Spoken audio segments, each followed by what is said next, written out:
It's the third session in a row, and I'm really happy that we are together again, exploring this very important topic that has impact on all of us on so many dimensions.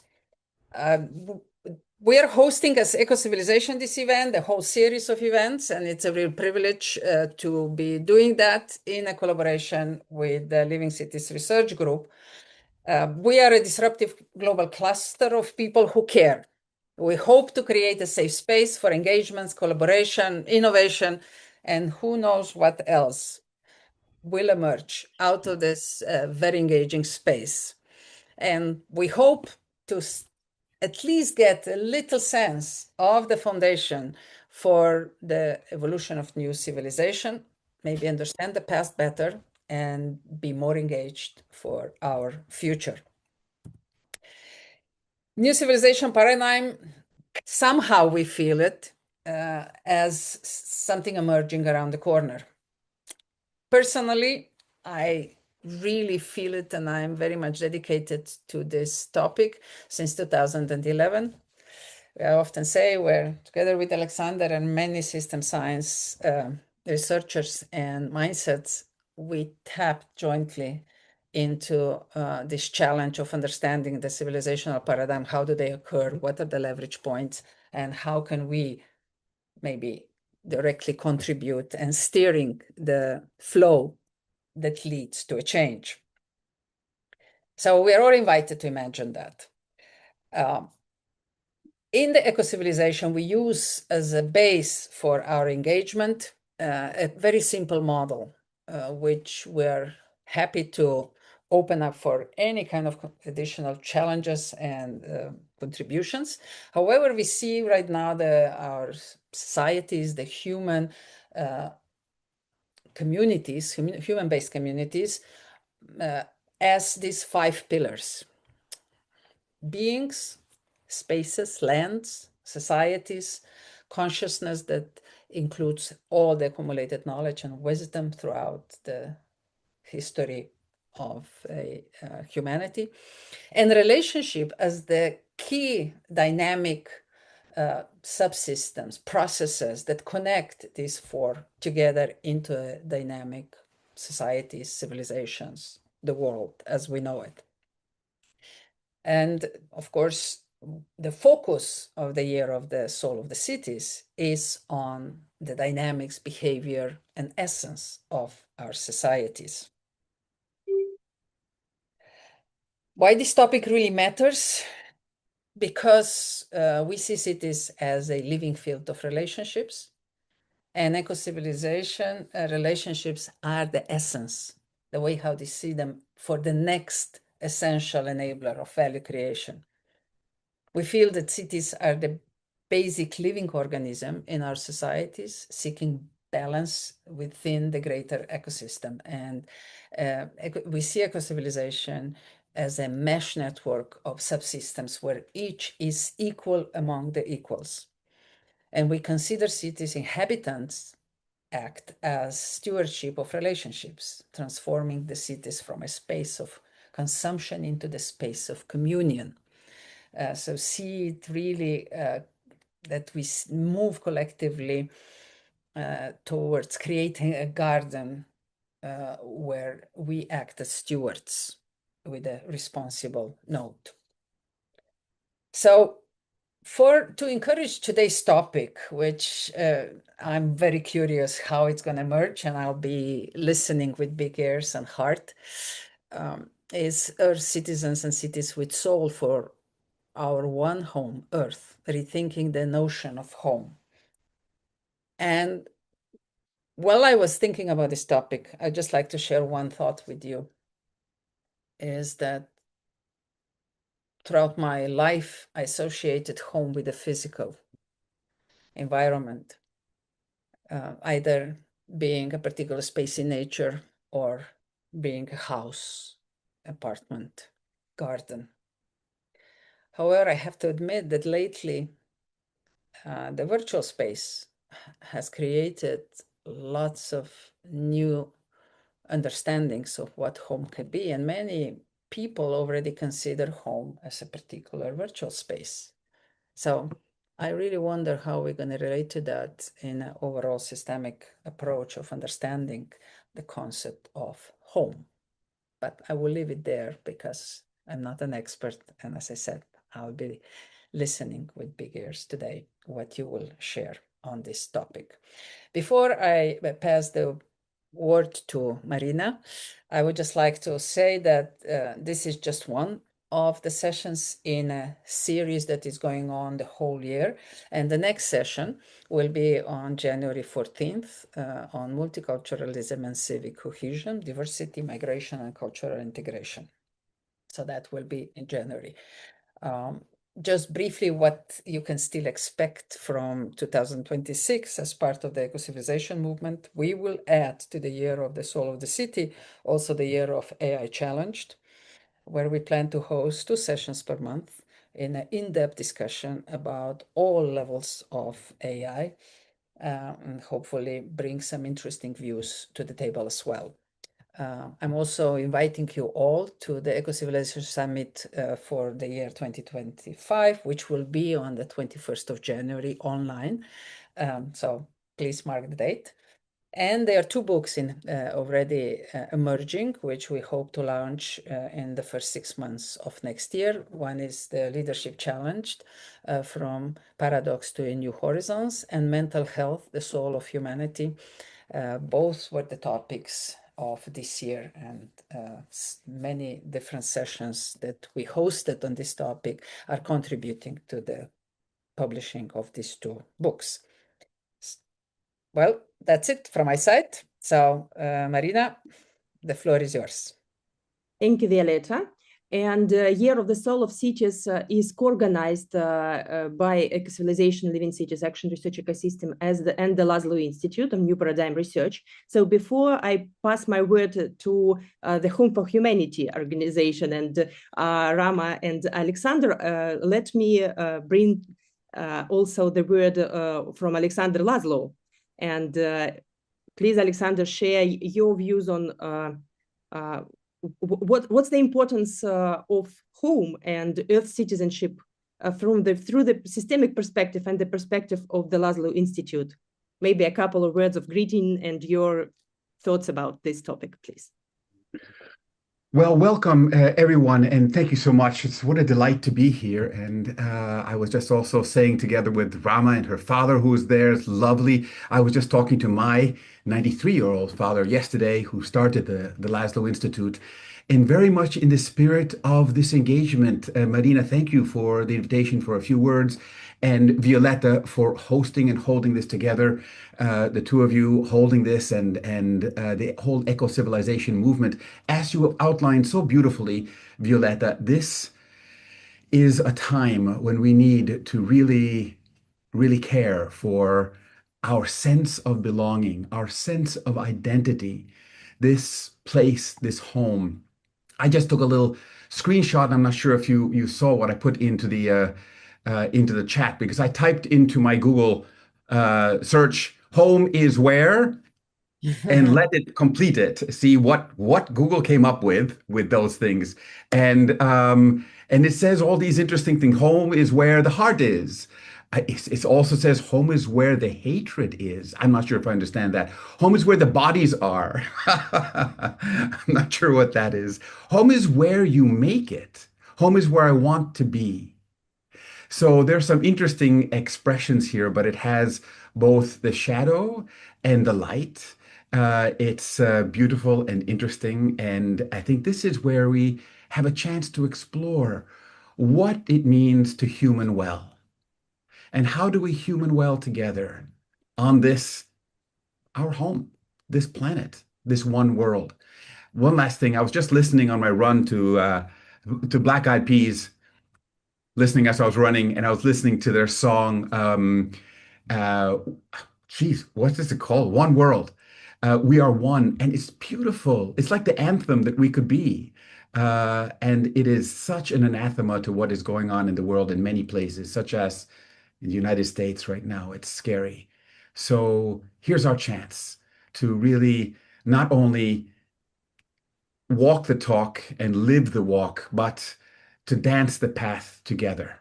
So Thank you. I'm going to just with those few words just open this and give a hug to each of you. Wish I could do that in person, but this is also our shared belonging. And as Violetta says, our home right here. Let me do this one little thing which I like to do. So, of those who are on the screen here, if you're here, raise your hand.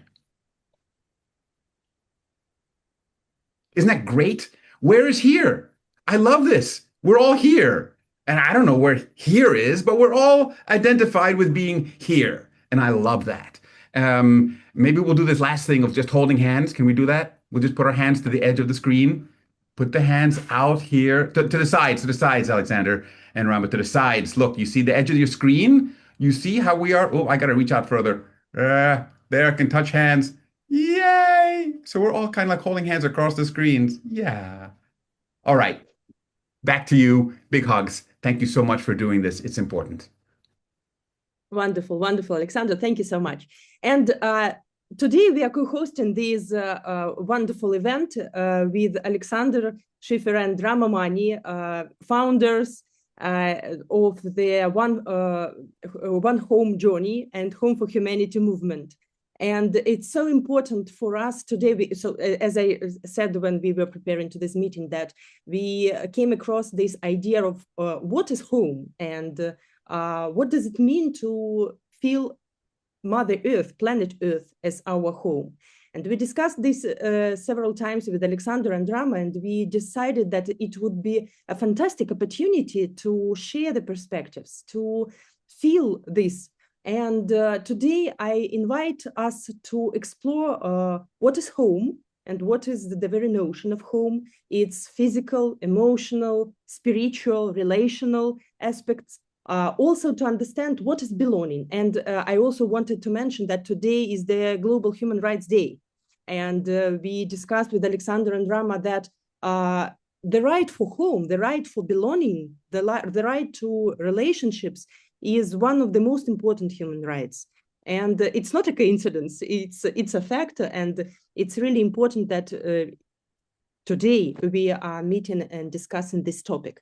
So not to go with the words too far, I'm giving the word and the microphone to Alexander and Rama. Please tell us about your notion of home, about home for humanity, why this topic is so important for you, why you decided to join us and to support this important discussion. Beautiful. Well, thank you so much. Just to start, I want to thank you, Violetta. It's the first time we are actually connecting in this space, even though you've been a part of our lives for some time, and such an inspiration, and your very powerful setting of the scene and setting the foundations for eco-civilization. And it's beautiful. On our screen, you're exactly on the other side from Alexander Laszlo, and just bringing your father, who's been, changing the paradigm by changing his life from a classical musician to a visionary, what could one even say, much more than a scientist of the human and planetary and cosmic space. So just thank you for framing this so well. And what we want to do, Marina, it's been such a beautiful relationship, because the One Home Journey has been in partnership with the Living Cities movement, if we could say so, over this past year. And that journey has taken us very early to where you're seeing Rufin and Milian in a refugee settlement in Uganda. Both are from the Congo, the Democratic Republic of Congo, which we know is the country where people just stopped counting when we passed the 10 million mark. And that was many years ago. When I was working on the Congo in 2000, 25 years ago, we had already counted 10 million had died, and we just stopped counting. And here are these extraordinary beings, especially young people, who are creating home and belonging, creating all of those pillars that you mentioned already in the foundations of the new civilization, that safe space, that reimagining and making real their imaginations. And if you see already, you get a feeling of this magical space that Melian and her equally extraordinary husband, Ishara, have created, in addition to many other things, like a school for refugee children, the studio where you can feel the safe space, a home within a home within a home, which is not a home, because these are refugees who've been forced out of their homes by violence. And Rufin, who is like this golden thread that supports and links all these different movements together. And a highlight of our time there was Rufin, who had come with his two colleagues to pick us up at the border from Tanzania. Tanzania. Took us to the refugee camp. We had these interactions with all of these different initiatives that each one had created the space of belonging, of home, of reimagining, of recreating a civilization of humanity and of unity with earth and all life in the midst of abject and total devastation, stripping of our humanity, especially the abandonment by the world of the humanity of one of the richest, most beautiful and largest countries on earth. And then I zipped over to our beloved Paco Ayala. So we were with Rufin exactly a year ago. Do you remember that our last day together was the full moon of November, which was just a couple of days ago?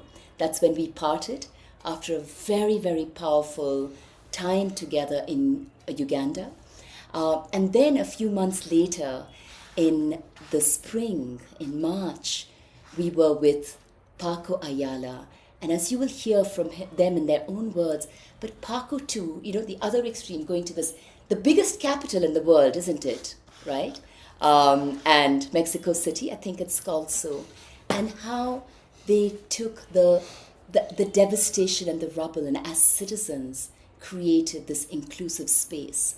So I think for us, what we want to bring into the idea of home, which was not something as so many of you, just traveling and working all over the world, and like you, Alexander, being able to make home wherever you go, if you're there 5 minutes, you're at home.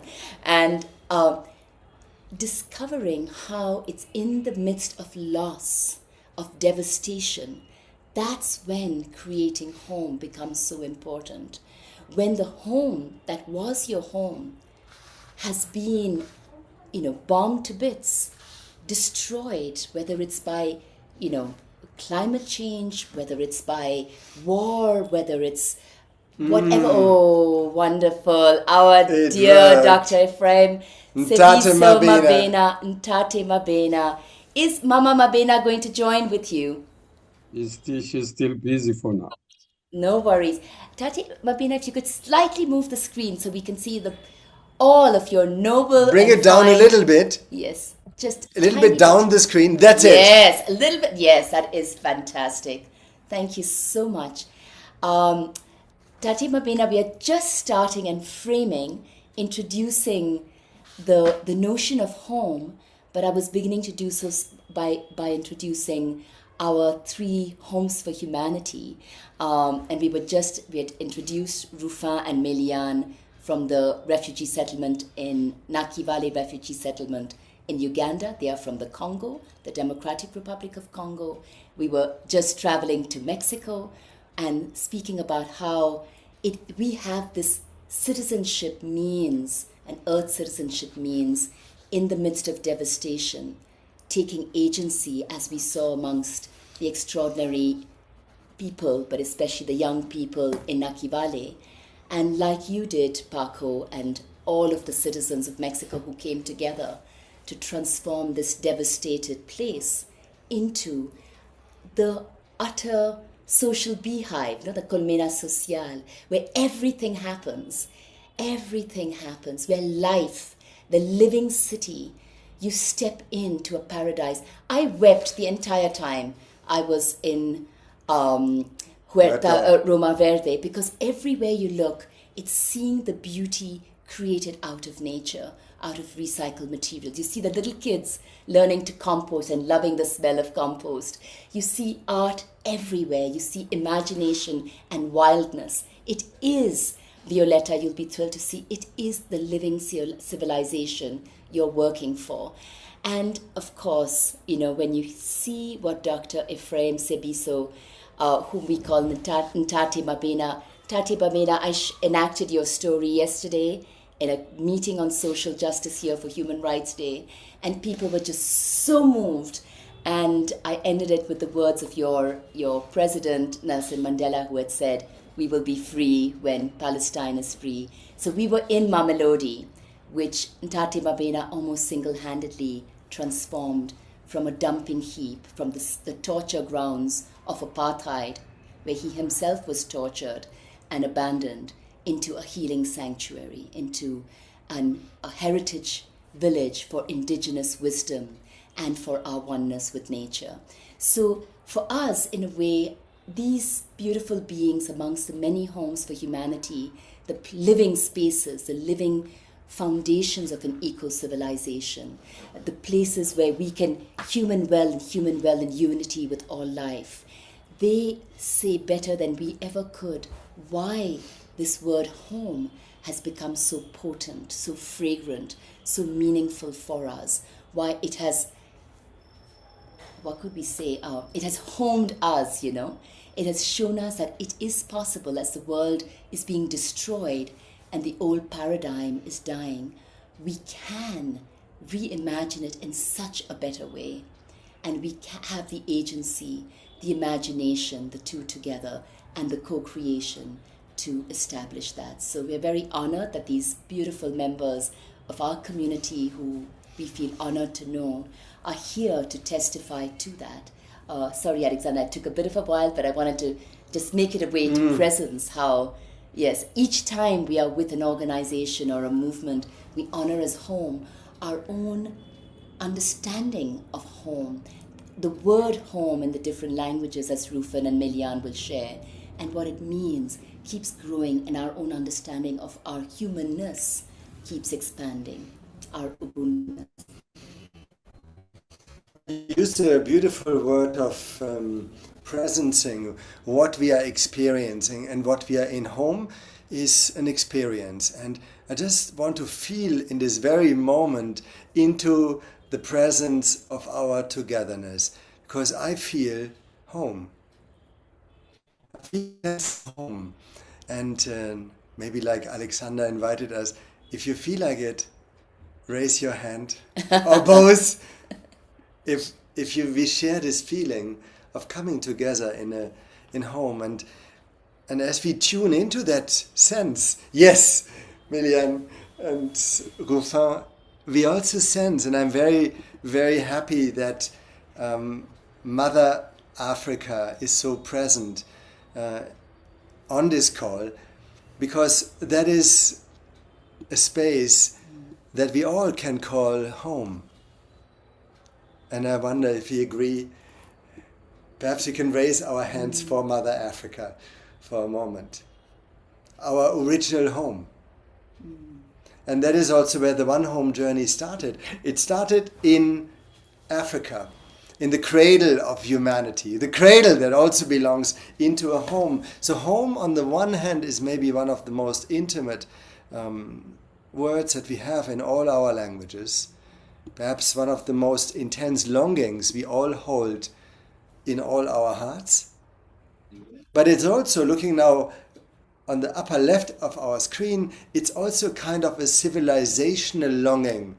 Violetta, you as the protagonist of the eco-civilization, I guess as we are in this process of destruction and rebuilding, and building a future, and building and working on a new civilization, the very term of home is not only as its heart, but it's also as we feel. And that is really at the very center, I would say, of the Home for Humanity movement. It is a sense of agency we all have.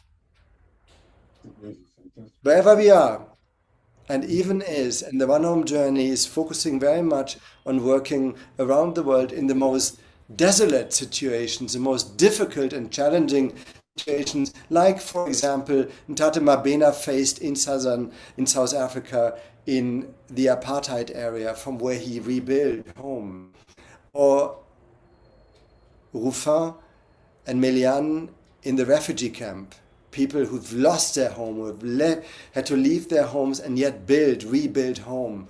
And not just for themselves. As an act of defiance, of resilience, as an act of togetherness. And when we were, and Ruffin will share later, at Nakivale refugee settlement, where many, many homes were connected, from schools to women's cooperatives, to a music initiative, to Melian Studio, we created a home ecosystem, a Homes for Humanity ecosystem. And at the end of our time in Nakivale refugee settlement, we were singing all together, in Ruffin's home, Nakivale is a home. Nakivale is a home for humanity. And that brings me to another point, home also as a touch point with our humanity.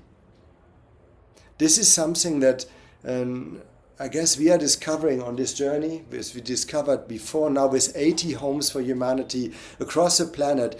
Home is also the touch point for and of our humanity, from where we rebuild, where we reconnect, from where we connect as homes in order to build a new civilization. And we are always, as we are on the journey, we are talking about the 3 levels of home. And I guess we can all feel them. The one symbolized by a little olive wood heart from Jerusalem, our inner home. Home is a space that we all hold in ourselves, in our hearts. That is a home that is always with us. But then it's also the home, and here's a little symbol from Lesotho. The Venda people. From the Venda people, from South Venda Africa. Musician. In the north of South Africa, in Tatamabena, a musician gave us this little symbol of a little hut. That is the homes we build, the realities that we live, that we enliven, and that is what we also focus on profoundly. How do we rebuild the future? How do we build sustainable organizations, enterprises, universities, community initiatives, kindergarten, schools, homes that are places of belonging, from where we can thrive and from where we can connect, and that we see, and this, where we can see our contribution home to our one home, the one home that we all share. From Africa to Asia, to the Middle East, the Arab world, to Europe, to the Americas. And one thing, you mentioned the word disruptive at the very beginning. We are a disruptive movement as living cities. One thing which is very important, what we felt, home, a space of agency, however bad it gets, the place where we are, the place where that we can call home to some degree. We can make home, and we can make it a home of a place of belonging for a whole community, and reach out, like we will later hear in Tatamabena, as you did on your Mamelodi mountain, restoring nature, restoring home, and making it a home for the entire community. And we want to share one thing, because initially the Homes for Humanity movement, we focused very much on homes where people live as places of transformation. So not just where the family is at home, but places of transformation, building community, the society that are building civilization. We are focusing on organizations and initiatives, as I mentioned just before, but we are also moving forward. We actually just last week, for the first time on the Home for Humanity One Home Journey, an entire municipality in the Philippines, we will share later more about it, became a home for humanity. 26,000 people, a whole municipality itself. We are home. We are a home for humanity. And we define ourselves not just being a place for our citizens living in this place, but we are taking care of the land of where we are, of the society to which we belong, and we take care of our common home, the earth. And so the one term, Brahma, I think, which is very important. We listened in this first year of the One Home journey profoundly. And we were blessed to listen to people such as Tata Mabena, to Rufen, to Melian, to Paco, each of them a social innovator, a wisdom carrier in their own rights. But we listened carefully also what is at the very heart as we are rebuilding civilization across the planet, what is actually the energy, the capacity that is rising between us in order to build such a sense of belonging, to build a new civilization, and to participate. To participate in this great process of recreation, of where we are now as a species. And the term that was coming, we couldn't find a better term at this moment, was Earth Citizen, the term that is also the title of today's session. And Earth Citizen, not global citizen, not the disconnected way that we experienced in the decades before, people running footloose across the planet, but Earth citizens, which roots us in the earth, on which we stand in our own locality, but it also roots us in our body, the piece of land and earth that we are carrying wherever we go, and it connects us on our common home, the earth, and the earth now as a living organism of which we are part, which we don't own, but which we inhabit with all of life. And that's actually the journey so far. That is our feeling and understanding of how a citizenship can become, and is already profoundly so, an agency, an energy of rebuilding our future. And the cases, the powerful stories that are with us on the screen today, examples of just that, and we are in depth about this. And from my side, I would like to pause here. We have more to share in practice of all the experience, but I think we have such potent voices on the screen that would be beautiful to hear from Tata Mabena, Rufin, Melian, and Paco about how they build home. Mm-hmm.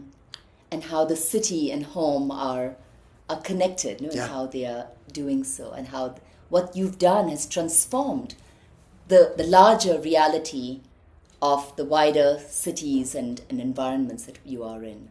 Absolutely.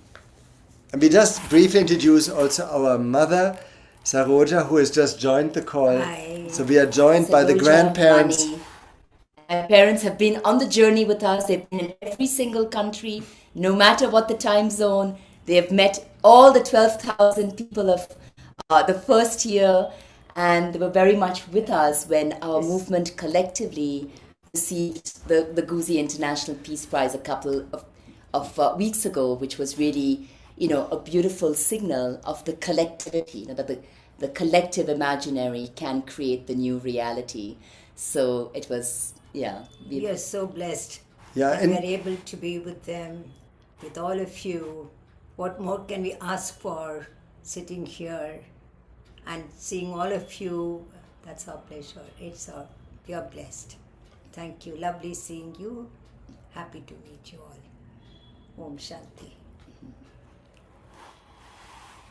maybe I there's... guess I could say one word, because definitely it was my mother's capacity to create home, not just inside our walls, but I remember as a young child we moved to this apartment building where there were people, Christians, Parsis, Muslims, of many different kinds of Muslim, Hindus, communist atheists, all living within 7 floors of an apartment building, not talking to each other, just like if you were in New York.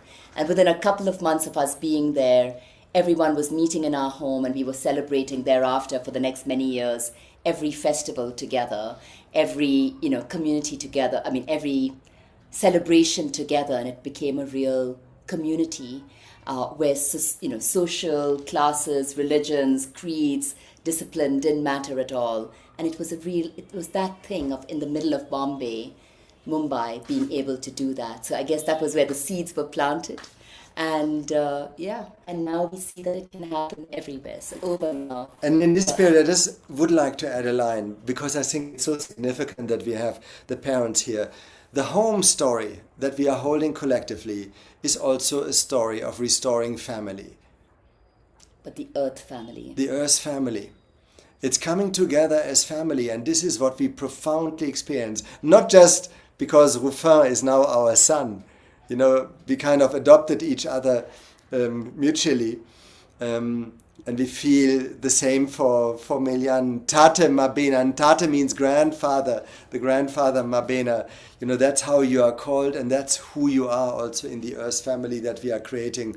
And Paco, you know, such a sense of brotherhood has been developed also in this process of homes across borders, transcending borders, working together, home to home, as rebuilding also and restoring the family of life, while we are not blind to all the other massive forces of division that are rocking the boat, which we call planet home, dramatically. And yet there is also the a reconstitutional energy and movement that is re-knitting the family of life, not just of humanity, the family of life in a whole new way together.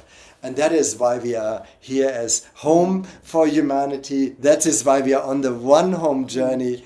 And that is why we also will soon come, dear Alexander, to Argentina, and Violetta to Slovenia, and of course to England and Russia. The two homes, Marina, that you embody, because we are weaving our different cultural spaces together with love. So where should we go? Where should we travel first? Should we go as the journey began, first to South Africa? Back to you, Marina. You will be introducing. Yeah. Mm-hmm. I would suggest you to pass the word to whoever you think would be the best.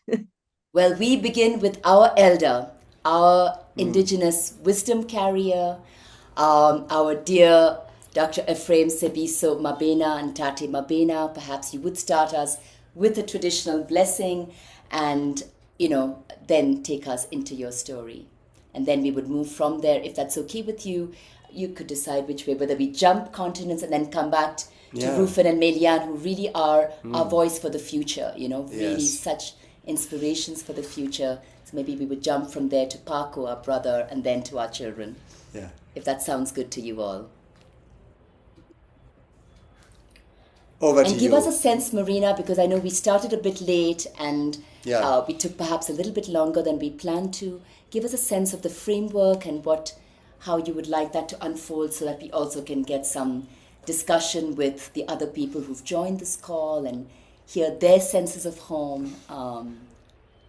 Yes, and may I just add, Ntata Mabena should, Mama Mabena, Mama Mabel Mabena, the two are co-creating profound healing processes in their communities.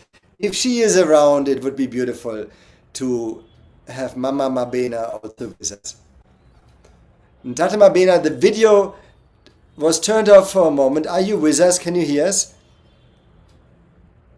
Yes, technology.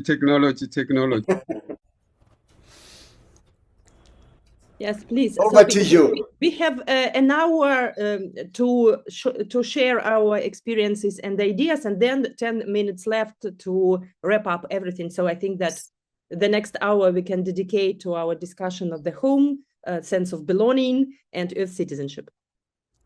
Great.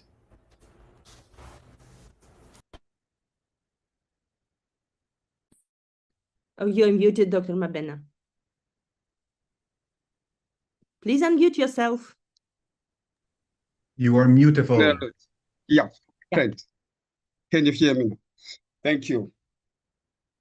I would love to greet everybody in the name of those who came before us, in the name of the elders, in the name of everybody. I say this, thank you for the great opportunity, Rama and Alexander, that you gave me. I feel very, very honored. I feel like I'm in your country. I feel like I'm with the Palestinian brothers and sisters. I feel I'm all over. I feel I'm welcomed by everybody.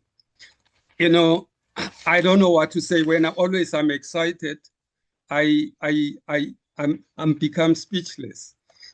But really, let me start by saying I feel very, very honored and I greet you all.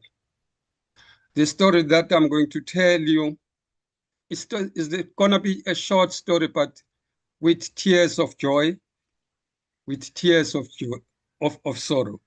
It was not an easy journey, but I started it.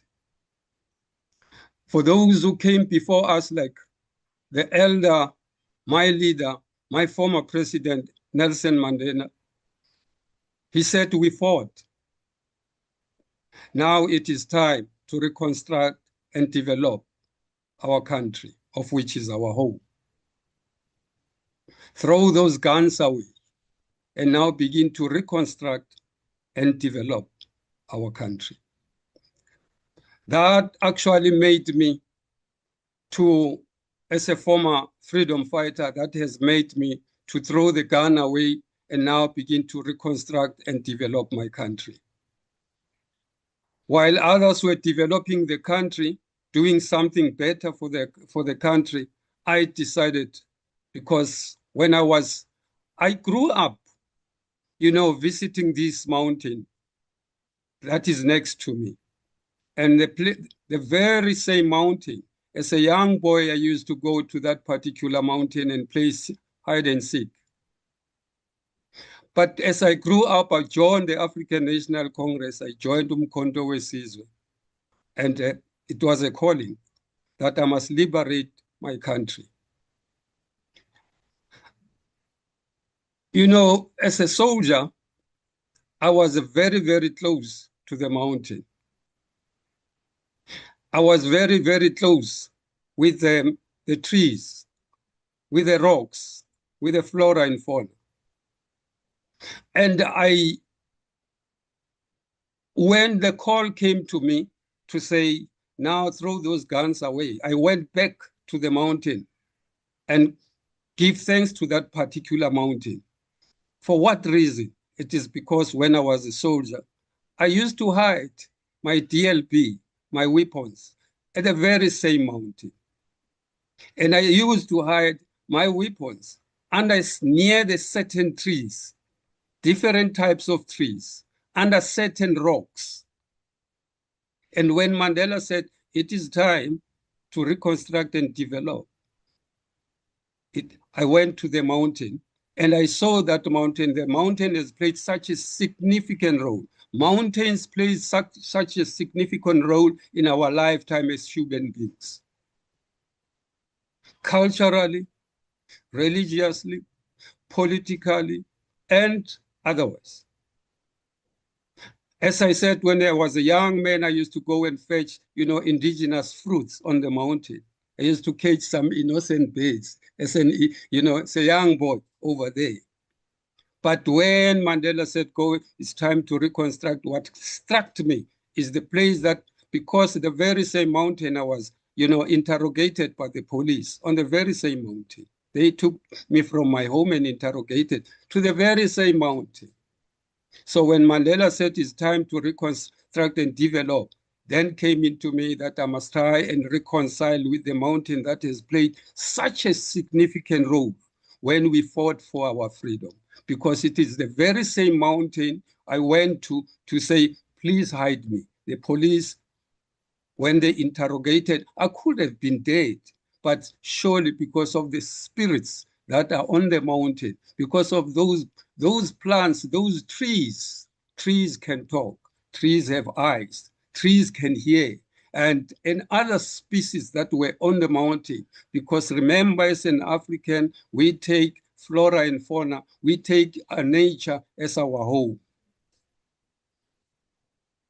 And that's where I decided to say, firstly, I must go to the very same mountain I grew up in and say, thank you, you saved my life. I say, thank you to those flora and fauna. You were there when I was interrogated by the police. You were there when I wanted to come and fetch some indigenous fruits. You were there when you hide my DLB, my weapons, and you were there. You allowed me to, when I wanted to come and pray on the mountains that have saved my life, mountains are not selfish. That's where I learned from those particular mountains. And that's where when Mandela said, it's time to reconstruct and develop. Even today, for 23 years, when I visit the very same mountains, guess what? Who is greeting me? Those flora and fauna on the mountains, those insects that you can't even see with your naked eye, those birds that are around the mountain who said, we know you did our level best. That's why we migrated. Now we're coming back because we have cleaned. You have the mess that you people have caused or other people have caused. You came, you are the chosen one. That is why today I honor that mountain. I came to apologize to the same mountains that all of us, we fought, we hide our DLBs, we went there and pray, we went there and play and hide and seek. But when freedom came, I stood and I went to the mountain and said, on behalf of my country, on behalf of my community, on behalf of everybody who helped to fight the apartheid, I said to you, mountains, you were there. And I said, thank you. That's why today I'm looking when I'm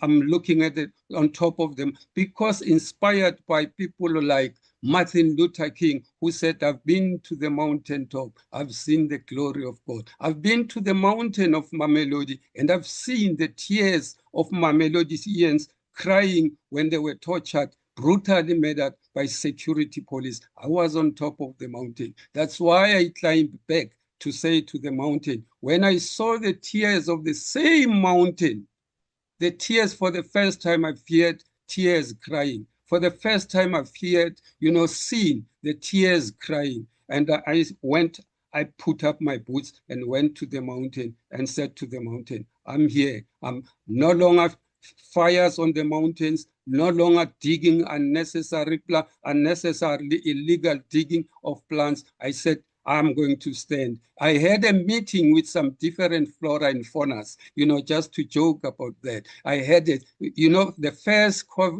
first climate change that I had in Mamelodi, it was not only with the human beings, it was with the flora and fauna, discussing with few animals, and they told me that they've heard about me, they've felt about me when I climbed the mountain and make sure that I was there to protect them. What I'm saying, because as an African, the idea of home extend beyond individual household to encompass the entire community and the land itself, the ancestors, and those who have passed on. That's why I said, when we talk about home, we're not talking about only the walls. We're not talking about only the fence that surrounds you. We holistically talking about home.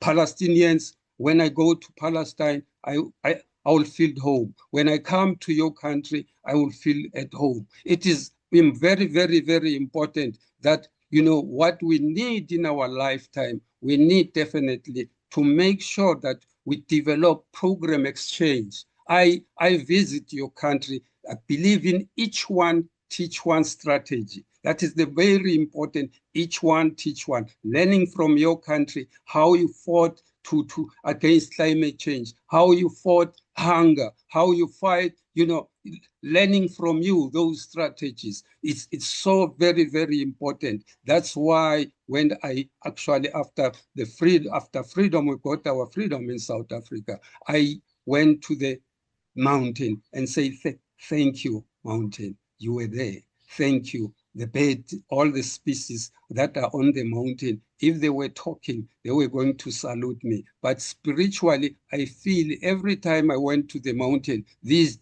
trees salute me. And I just can feel spiritually that this is how my journey went. And I owe that, because sometimes we need to ask ourselves, what is the reason? What is the reason we are on earth as human beings? Surely each and every one we have responsibilities. Even one day when we are taught that there is judgment, I'm going to be asked, with the time and with the most of what did I contribute on earth? Surely I will show a lot that this is what I've contributed.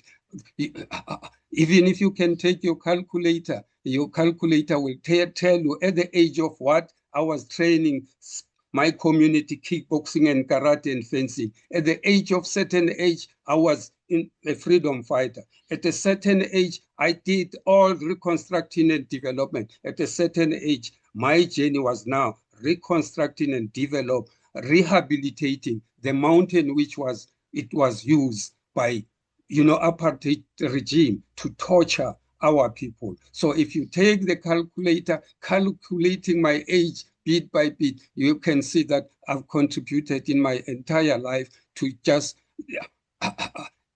I'll be judged by the community, whether I'm a hero or what. I cannot judge myself, but I felt that I own this planet, a great deal. And I feel that I can, I can do more. And I can do more. There's something that sometimes life, when I look at myself, I take life not only as a mirror where I look upon myself, but life to me is a glass where I see through. I see our brothers, Palestinian brothers. I see other people who have in other countries using my imagination, using my internal, eye. That's why even I've never been to Palestine and see my brothers and sisters, how they suffer, but I can use that eye that is a glass to me, spiritual eye, without even looking at TV, television, what is happening in Palestine, but I can be with Palestinian spiritually. I can be with them because I'm using that eye that I can penetrate. It's not TV, it's not mirror where I can see. There are no photos, but I can feel because we are from there. Actually, the life in Palestine, actually, it makes us feel very, very, very bad. We fought in South Africa, but we never fought, like our brothers and sisters in Palestine. I grew up hearing the stories about Palestine. When I joined Umkhonto Wesizwe in 1979, we were young, but Palestine was, the Palestine was, it was, we heard a lot about, but even now, at this age, I'm still hearing that people are dying. So that is why I say, I'm very, very touched when I talk about a country like Palestine and many, many other countries who are still oppressed, feel like what you call. That is why I say, life to me, it's not just a mirror. Life to me, it's a see-through where I can see other countries, where I can hear the cries of other people from other countries. If I can hear a certain bird crying from behind my back, why can't I hear the cry of a person in Palestine, in any other countries that there are wars that are what? In my conclusion is, that is the question I always ask. What is our purpose on earth as human beings? What is our purpose as human beings on earth? And how can earth citizenship become unifying identity for human flourishing? Definitely, first we need to have what we call the truth and fairness. We had to develop, exchange programs so that you can learn from my country, I can learn from your country. How can we unite our people? How can our leaders, the most important, are we still led by honest leaders? That's the question I always ask myself. Are we still led by honest leaders? If our leaders can unite among themselves, if the two elephants are fighting, definitely the grass will suffer. If our leaders are fighting, I don't care whether it's political or what, but we are the grass, we suffer a lot. And that pains me, definitely, that pains me on daily basis. That are we our leaders must now begin to unite more than talking on top like Irish cream. It makes me sick. It makes me bleed.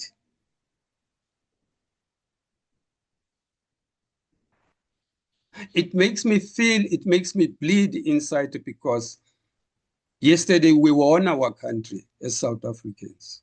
But surely you can hear sometimes this instability in our country. And that pains me. Is this what I fought for? What more people in Palestine who are suffering and dying every day? Are we still have leaders? Does the planet have leaders? The planet needs leaders who are honest. Our planet needs leaders who are God-fearing, not just leaders, God-fearing, peaceful-minded leaders. In conclusion, this is what I've learned from Tate Mabena, that go and reconstruct and develop. Today I can talk with trees. Today I can talk with different flora and fauna. I can understand what they mean. That's why as in indigenous knowledge holders, we never had barometers, our barometers just to gauge the rain, that the rain is coming.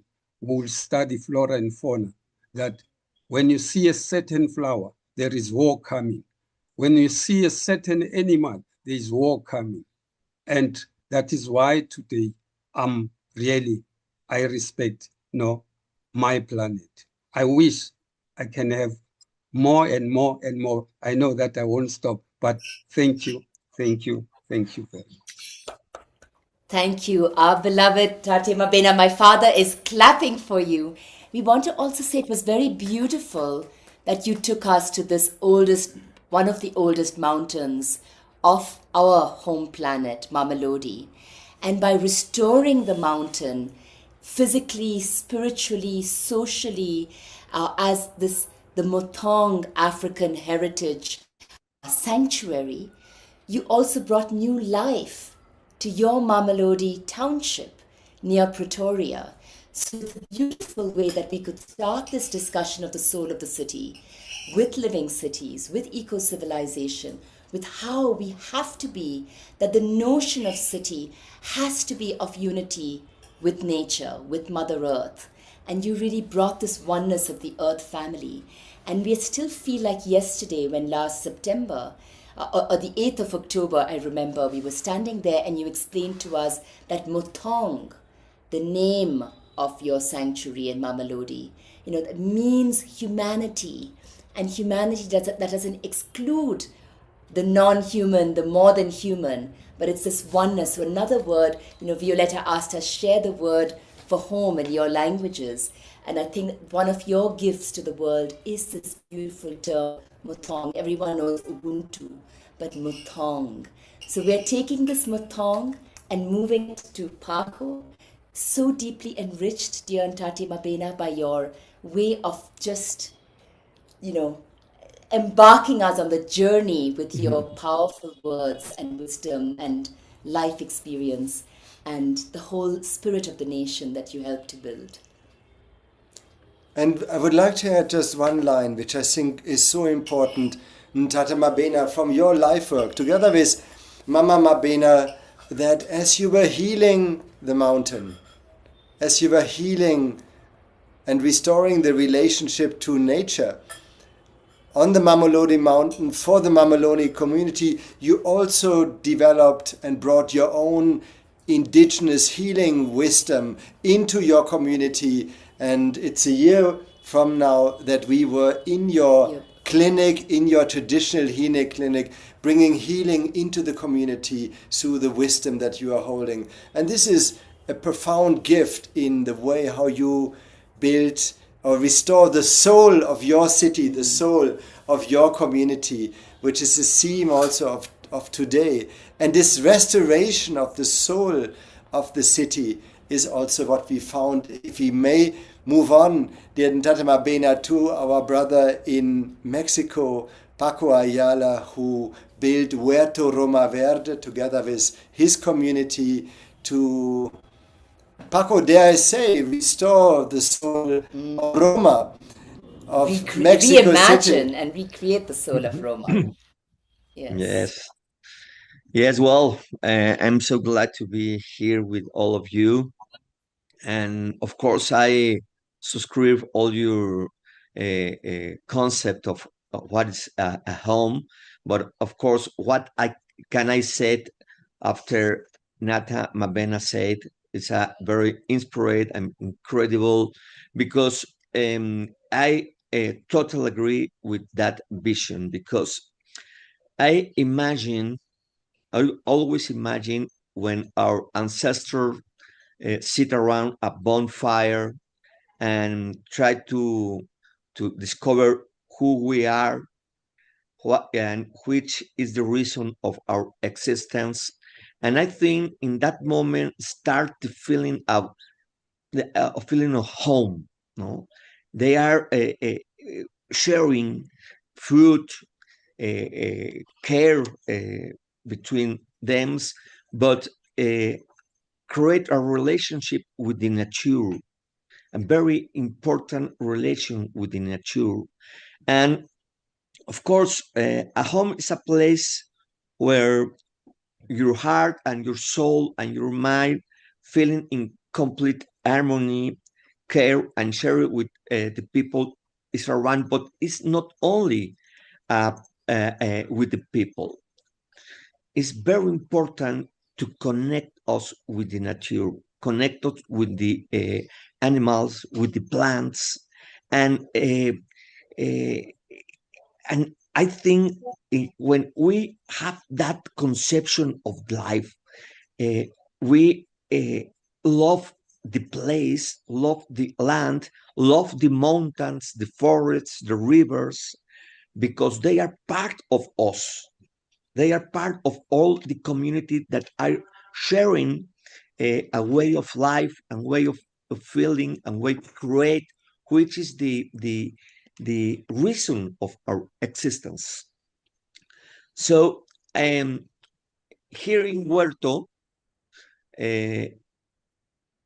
when we start to run in the place, we say the most important thing is the community. Create communities, integrate in their local places, and working to create tools to confront the climate crisis. And we dream about the concept of autopoiesis. Is we can the possibility to be auto-gestion. But in one moment, I feel that one part fault. And when I discover a concept of a biologist called Donna Hathaway, they speech about symbiosis. And the symbiosis is the relationship that all the species, not only one species, not only the human, is the relationship with all species need to share, because there's no way to survive if we don't have that connection. And in that moment, of course, the indigenous cosmovision is a multi-species vision. It's not only an anthropocentric vision.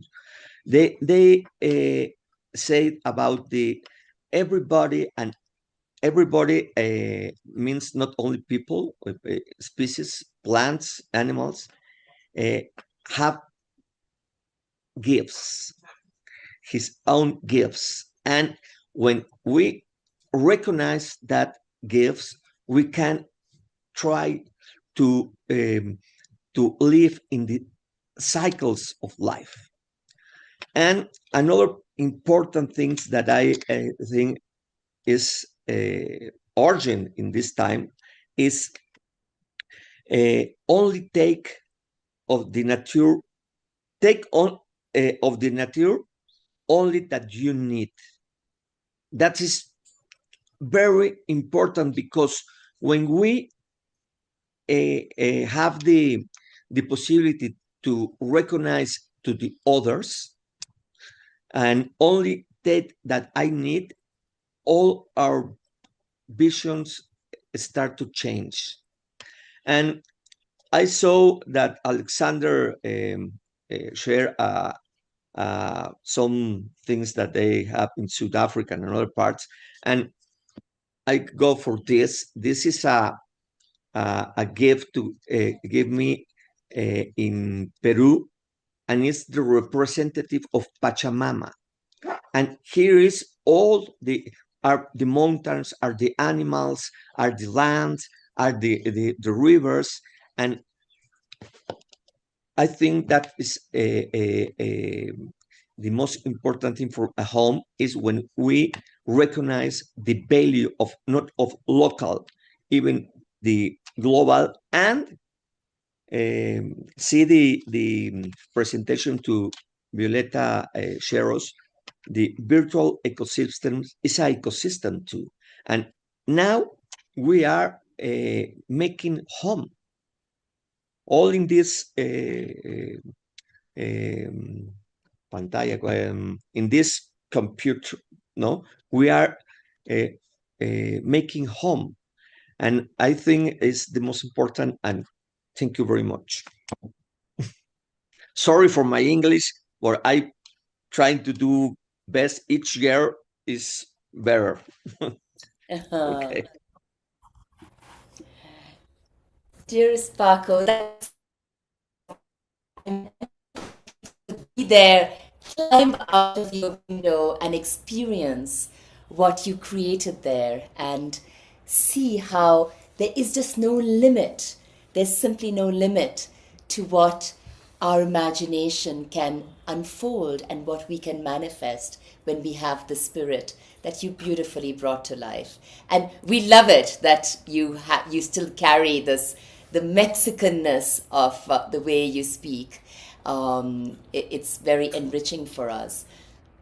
And by the way, it's beautiful that you ended with your comment on language, because as we talk home, it is also important we can speak our home languages and bring them and cultivate them and connect them. As we are building, I would think, also a new language across and beyond all our languages.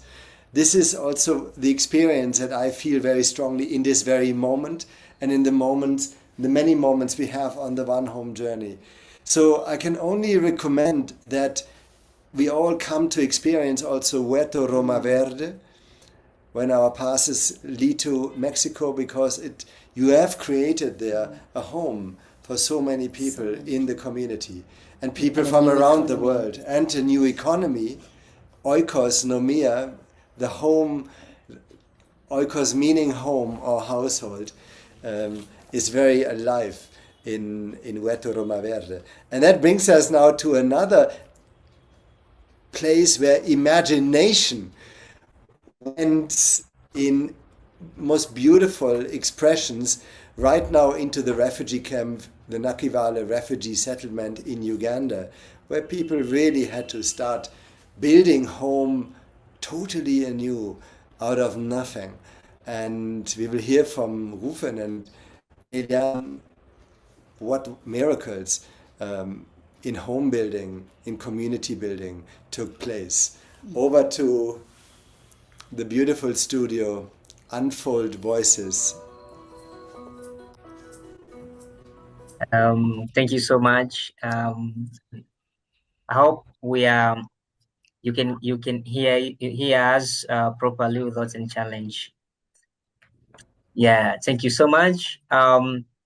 What I'm going to start with is just a simple imagination. Imagine being a huge family with around 9 neighbors, and among those neighbors there is the little neighbor that is a witch and who is killing your children every time. How would you consider that situation when you are that huge family?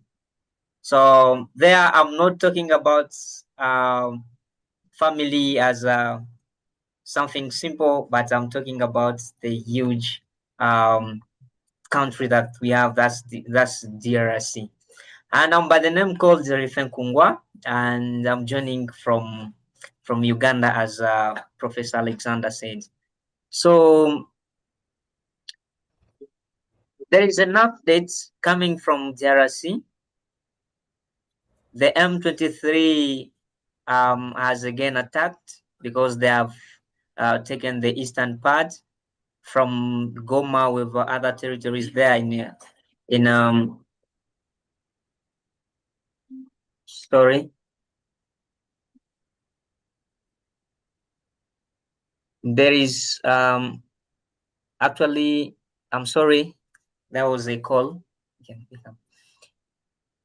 They have taken Goma, Bukavu, and today as I'm talking, they have reached now Uvira, and which is my place. And after that, they are going to take the whole country, and we don't know what will happen there. So that was in short. The only big part that was remaining was Uvira, because we have citizens who are fighting against M23, but they were conquered, and today Uvira is now under the hands of M23.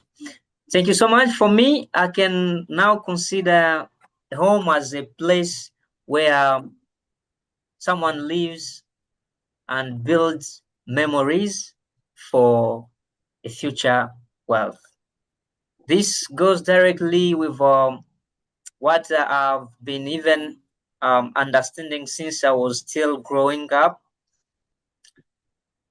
when I read this book written by Fatou Diom from Senegal, and who wrote The Belly of Atlantic.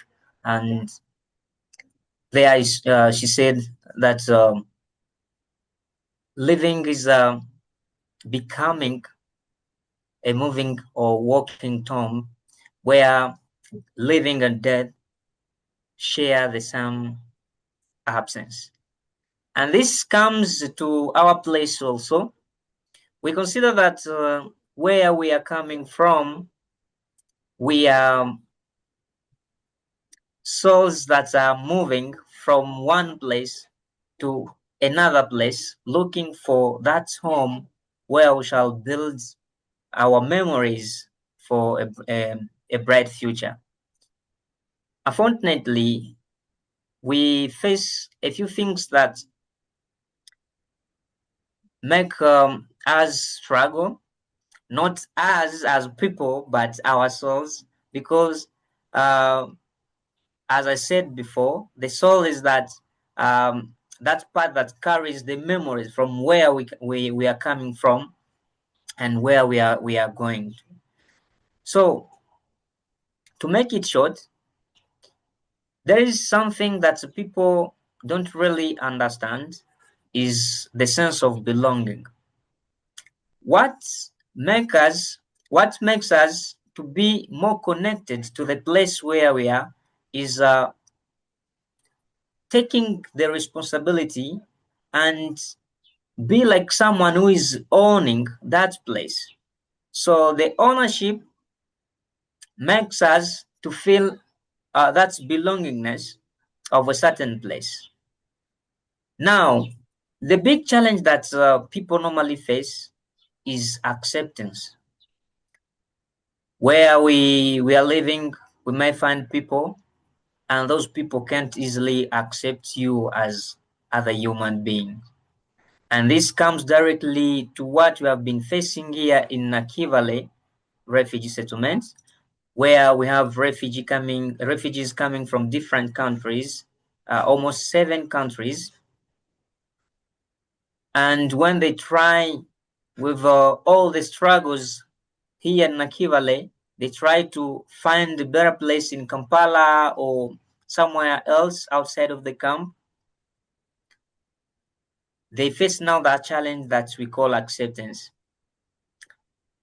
When a citizen can't even allow you to also own everything, to also have the same opportunities like them, and it becomes a barrier for refugees who are trying to live better outside of the camp.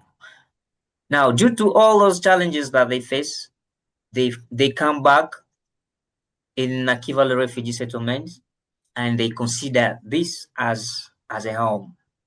That's why we have seen the developments of different places having a beautiful look than it was before.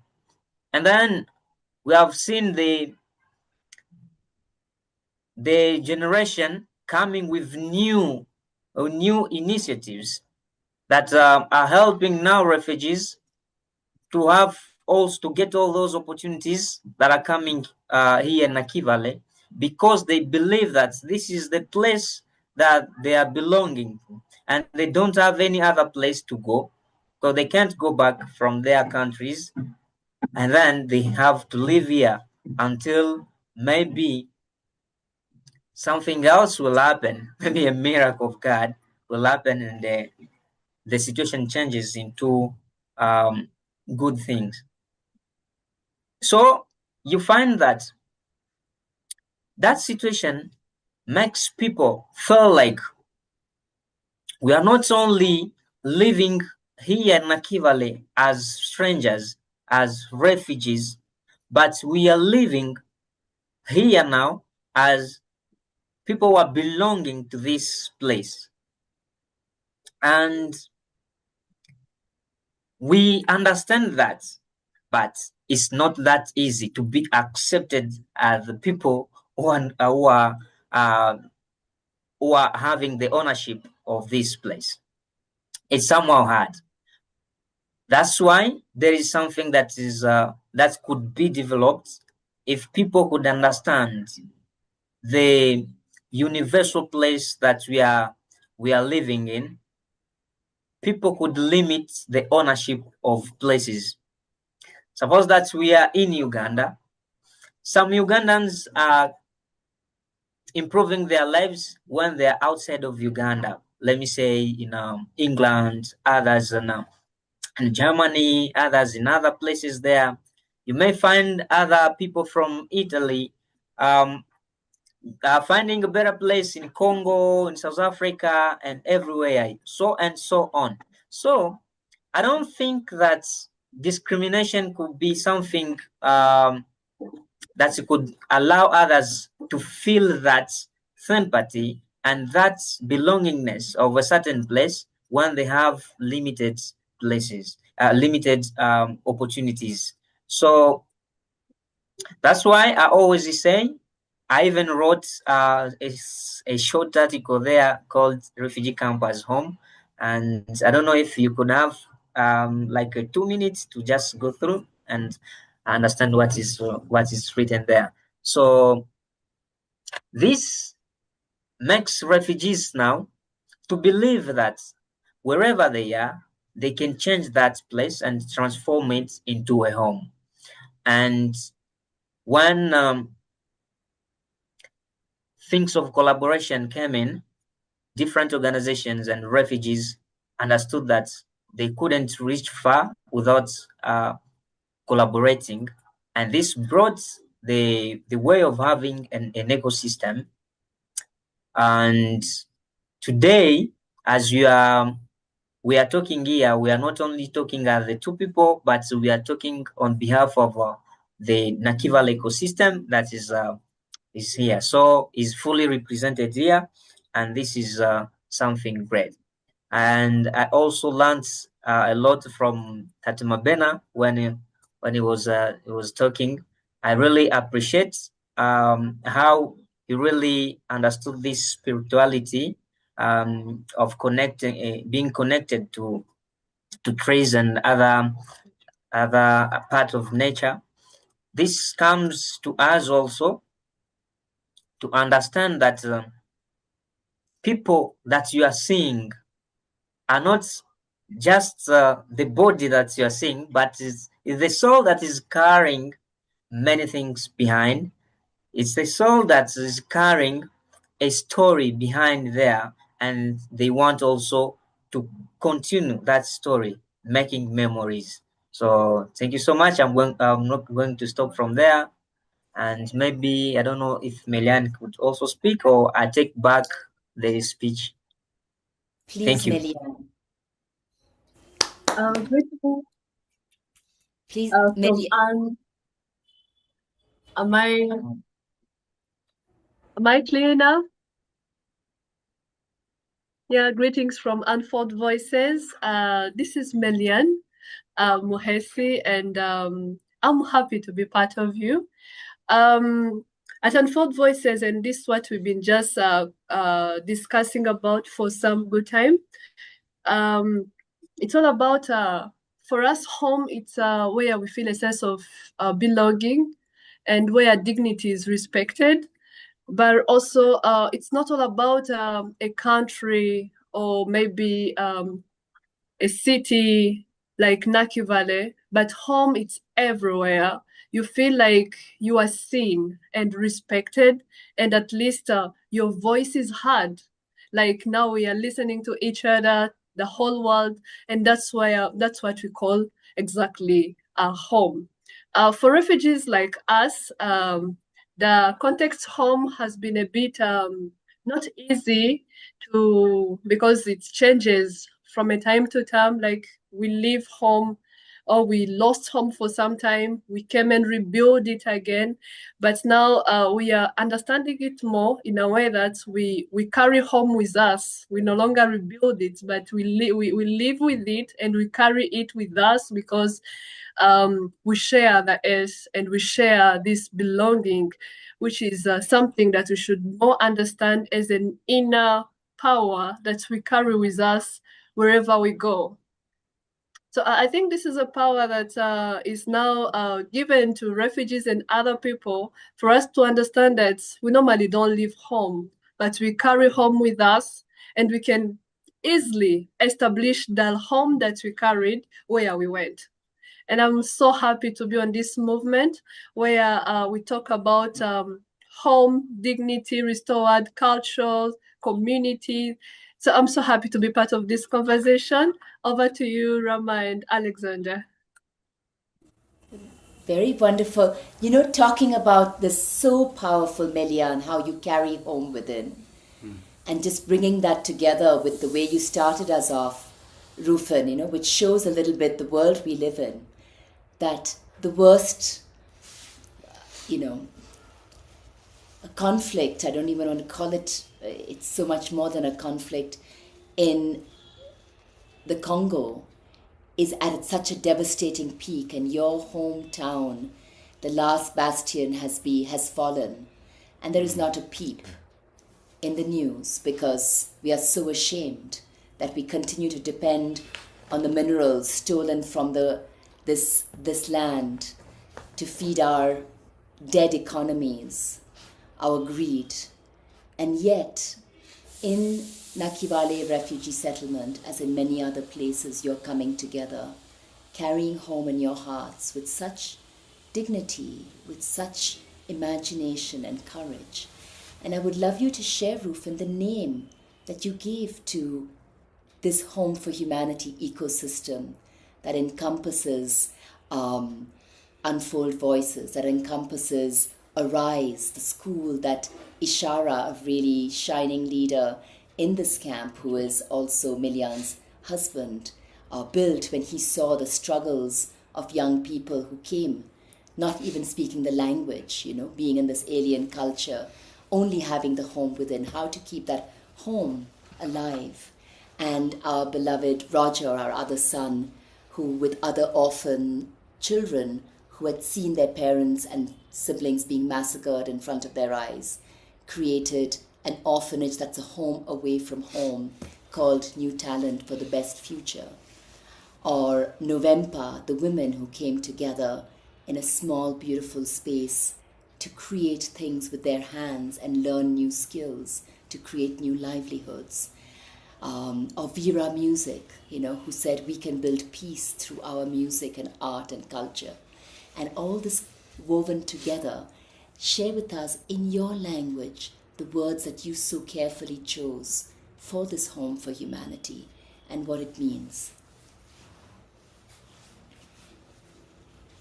Yes, actually, and Misericordia, sorry, also the women's movement. Yes. yes, actually, the name that we chose was in Swahili, and this is nyumba ya umoja. Nyumba ya umoja. This simply mean the home for unity.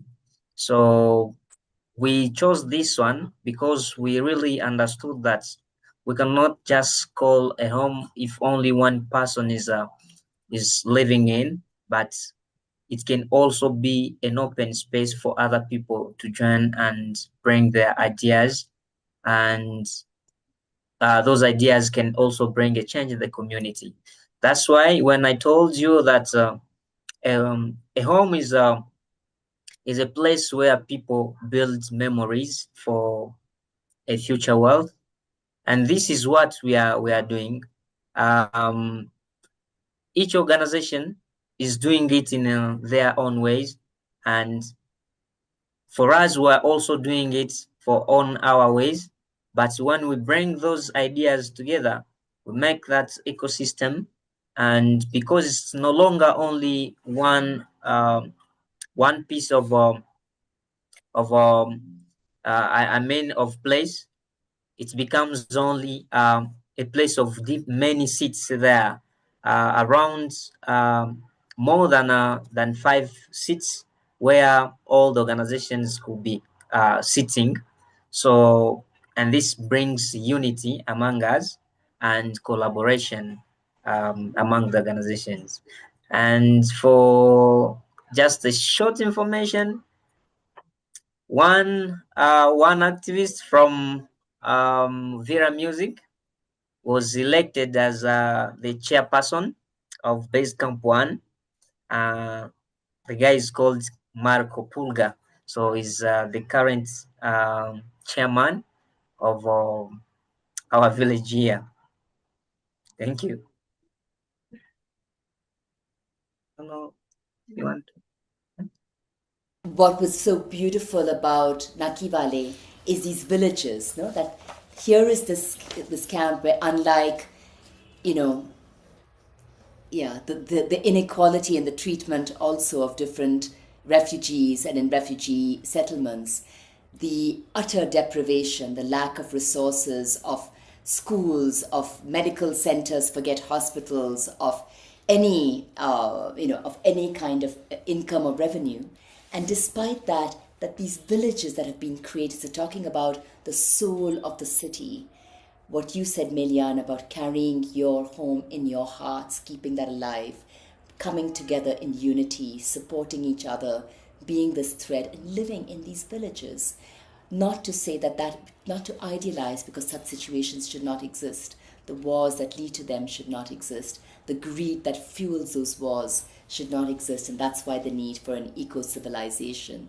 That's why the need to talk about the soul of the cities and to have a living cities movement that Alexander, you, Marina, Violetta, and so many others have started, where we can be one with nature, where we can be one as an earth family. And with that, dear Marina, we turn back to you. We hope we haven't taken too long and there's still a little moment for a discussion with the broader group and your reflections back, but feeling very deeply blessed by what each one of you has shared and brought the worlds together in this space.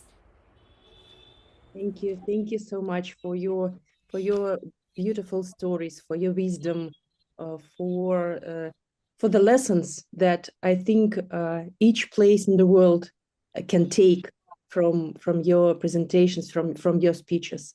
And to finalize, I would also, so we shared this idea in the very beginning that in this fragmented, competitive world, which is full of confrontation, fragmentation, separation, it is so important that you mentioned this sense of belonging to the place, regardless race, regardless nationality, regardless religion, or any other things which are important, but they are dividing because people are trying to compete or whatever.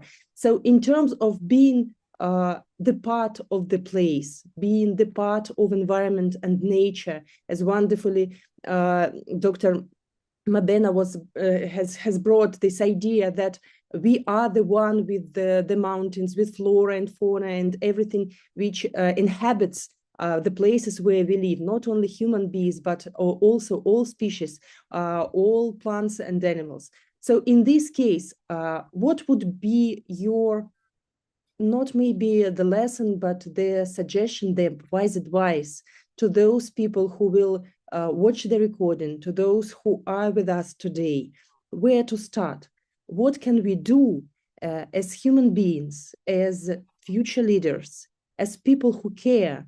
What can we do and what can we suggest? What might be the first, maybe small, but very significant step towards the Earth citizenship, towards the understanding of this Earth planetary identity, towards honoring and cherishing our Mother Earth, our connection to each other and to the places where we live? So what would you suggest? What would you advise? What would you give as a gift of wisdom to those people who are watching us and who will watch the recording later? Please, who would like to start? So, dear friends, dear world, dear Earth citizens. Dear Marina, I sense you are inviting us in conclusion to once more travel the Earth. Yes. And I just want to acknowledge also the presence on this call. We have Africa with us, we have the Americas with us, we have Asia with us, we have Europe with us, and we have not the Arab world with us today. We do have behind us a beautiful fabric from Palestine. A gift from our Home for Humanity in Palestine. Which has God bless our home, God bless our home planet. So the presence of the earth. And I think this leads me, if I can start this concluding circle, to say this practice of coming together across our cultures in a common home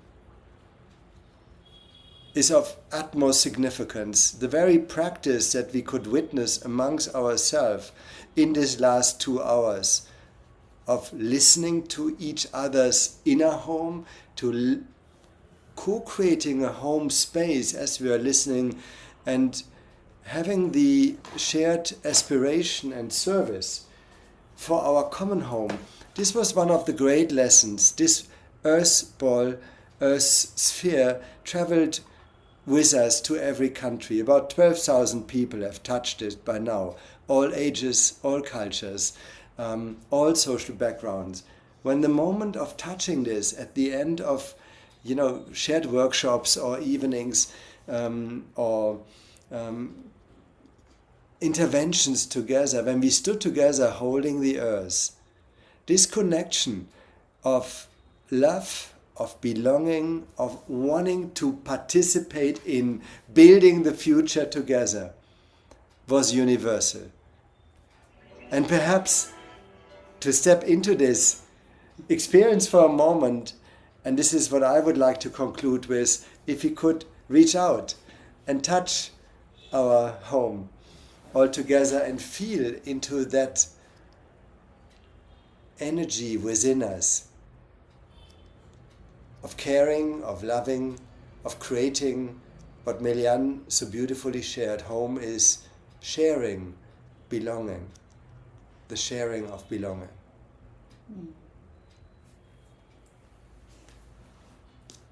Yes.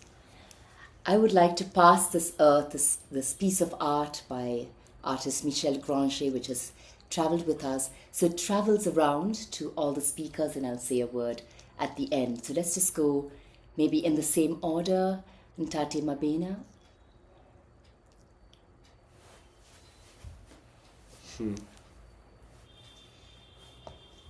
You're muted. And just one quick thing, dear Marina, I've shared with you on your WhatsApp just a short film of each one of our speakers. So from, Ntate speaking on Mamelodi Mountain, Paco in Huerto Roma Verde, Rufin and our other members of a few of the other members of the Nakivale family in Melian's Unfold Voices studio at the end of our time there. Maybe you could share that with everyone, because then we can really experience these homes and living cities, and you could also share it more widely. And there's also one short film which we'll share in a moment of all of the places we went to and how everyone connected to this one home earth. So that could be a beautiful way to bring to life the spirit of this session and for people to experience what our speakers have created in their environments. Let me know if you can see that. Yes. I will share these recordings here and then in all our social media. Beautiful. Wonderful. Please, Dr. Mabena. Yeah, I've been listening very carefully to Melanie and Rafin. What a great job they're doing. And more especially, I agree that homesickness is normal and it's a natural response to being separated from your comfort zone and support system. What mechanism, were they able to win other refugees who came after them? Because surely I believe there is what we call homesickness. And when they arrive at the refugee camp, some people couldn't really tolerate the situation, because you are from your home, you separated from your sacred spaces, graveyard, those who passed on. But how were they able to manage those people who came after them who had homesickness? Because it's quite difficult. I would just, would like to hear from them. How were they able? Because they sound very brave and they were able quickly to medicate themselves when they arrived at the refugee camp. What medicine they gave to others who came after them.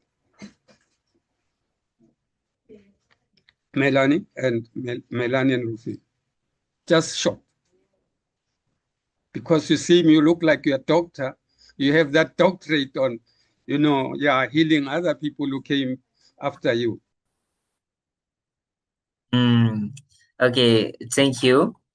Actually, here in the camp, what we first had to tell them is sharing the experience that we got from within the camp and outside the camp, because we have been seeing people here. Once they reach here and they found they reach in the place where they have people who are going to direct them or to orient them in a wrong way, they will just dive into that. And if they reach in hands of our people who have already understood how the camp works, they really go in a good way. So what we have been telling them is to first, for the quick adaptation, they should first understand the reality that they are living. It doesn't matter they were rich or coming from the middle class in Congo, but once they reach here, they first understand that they have already left all those things behind, and here they are starting afresh. So it doesn't matter people have the skills some, because here we have people who are even doctors in Congo, people who even lawyers in Congo, but once they're here, they don't have anything to do with all those degrees that they have, but they start moving around, going up and down without having anything to do, because and this the reason that I was also pleased to start writing something little, and I called it the dormant power. This is something that I'm writing, the dormant power, that will talk about all those people who are skilled but aren't earning anything in Nakivali Valley. So you find that those ones who are really sharp, who are quick to just adapt, they first learn the first thing, which is learning English. Thank you. The language, which plays a big role here in the camp, everyone should learn English first.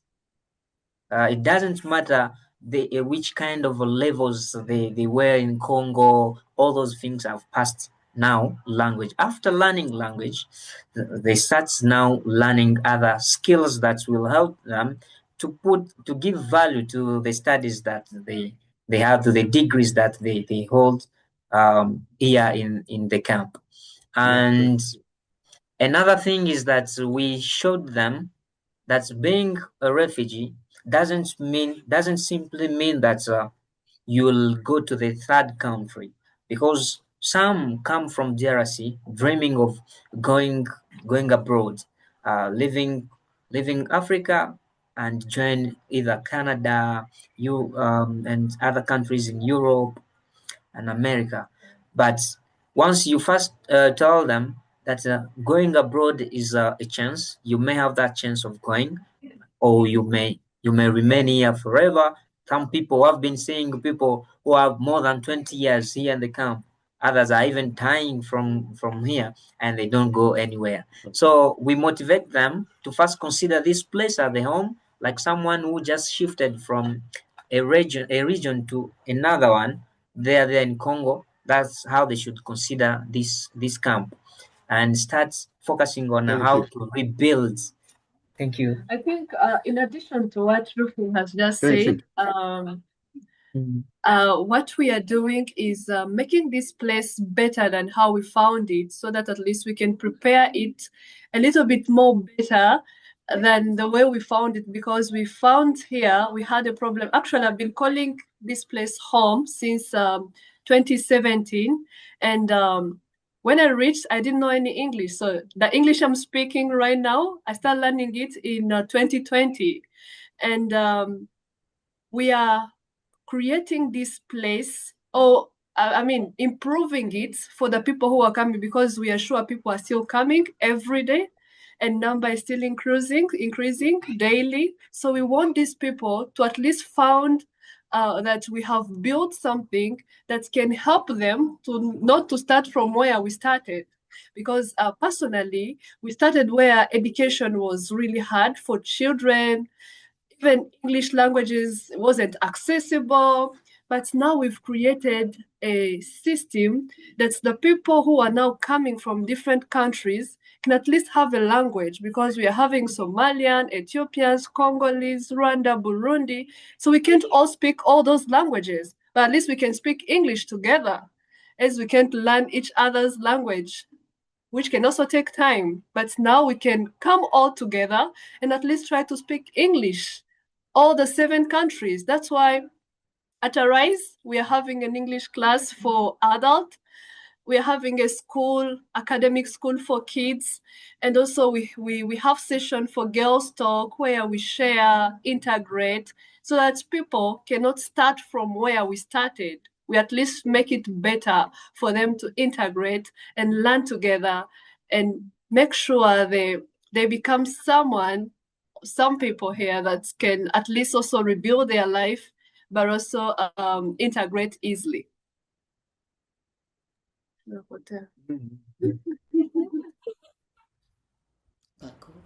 Thank you so much, Rufin and Melian. I was wondering, now that we see that Mama Mabena has come also into the Maybe screen, ask if he could come at the very end once more to South Africa and also have Mabena. Mama Mabena maybe giving a closing blessing to this beautiful session. But we first move to our dear friend Paco in Mexico. What are your thoughts in distillation, how we move forward? Well, one day a grandmother told me that if we want to care the external water, first we need to care the internal waters.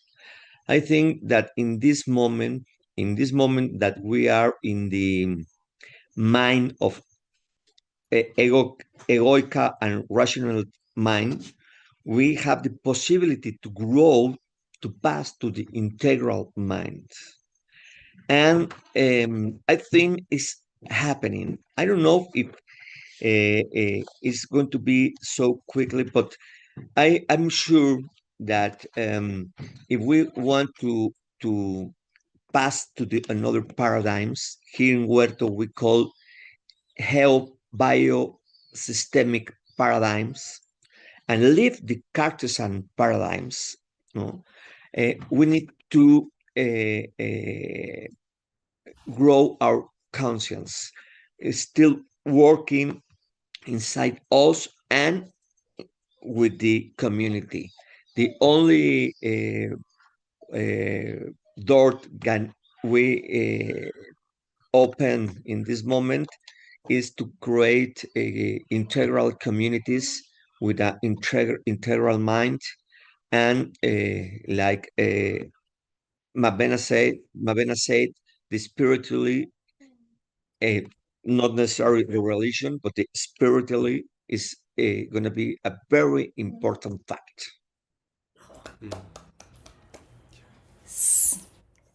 So incredibly important what you said, dear Paco. And that's what we really feel at Huerto, no?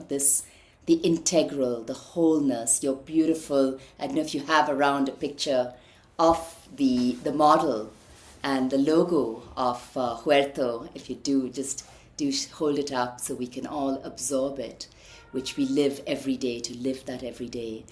And I think that comes to what each one has said, and what you started framing it with is what came to us as the conclusion of year one. And that would be for us, Marina, the answer to the question, that living Earth citizenship could be a choice now. And it could simply be in every moment, this choice to care for the Earth, our home, our biome, our all, care for each other within our communities and across all borders, and care for this inner earth, which Melian referred to, that how are we living? Are we choosing to live with that care every day, live lives of value and purpose and service to these levels, so that we are really being that living part of the earth, that integral part of the integral whole, the interconnected wholeness of life. And I think, with that answer to your question, I would love to turn to our Mama Mabena. It's just over a year, Mama Mabena, that we were with you, and one of the great gifts you gave to us was how you just brought it all together with your powerful voice, with your blessing, bringing truly the spirits of the ancestors, the spirits of the flora and fauna, those who have come millions of years before us, into the space. So if that seems the right moment to do that, we would love to call upon you, dear Mama Mabel Mabena.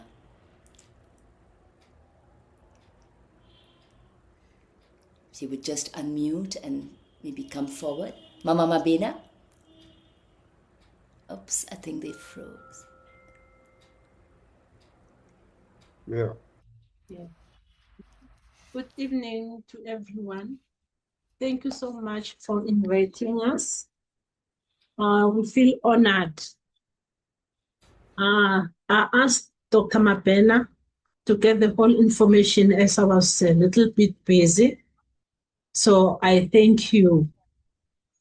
nina enasala emalwandle, nina enasala ezintabeni.